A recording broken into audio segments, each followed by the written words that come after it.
Some people dread going into negotiations.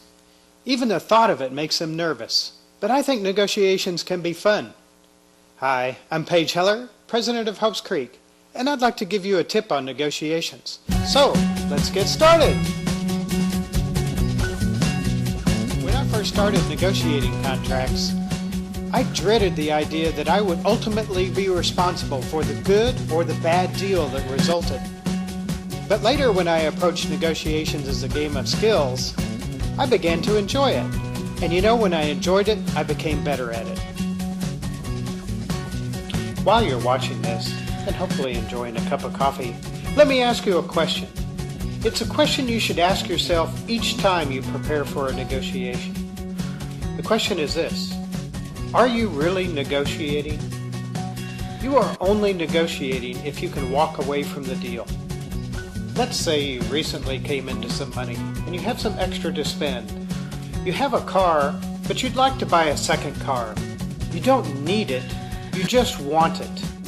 When you go shopping for your new car, are you negotiating?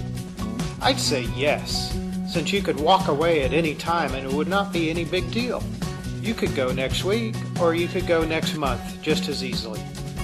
But wait, what if the scenario is different? You just got a job and you have to report to the city on Monday. You don't have a car, but you better get one today because you just barely have time to make the move. Now are you negotiating? I'd say no, since you really can't walk away. You are not negotiating, you are bluffing. You are going to get a car one way or another. So okay, here's a tip on negotiating. Become your opponent. Well, in order to become your opponent, you're going to have to recognize their style of negotiation. I'm not talking about their clothing style. I'm talking about the personality traits they use in negotiating.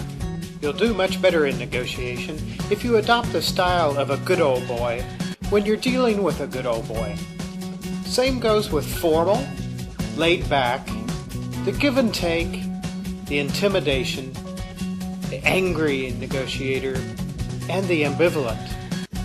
I've got more to say on each of these. Hopes Creek offers a course that goes into each one of these individual traits in detail and would teach you more about how to deal with that personality when you run into it in a negotiation.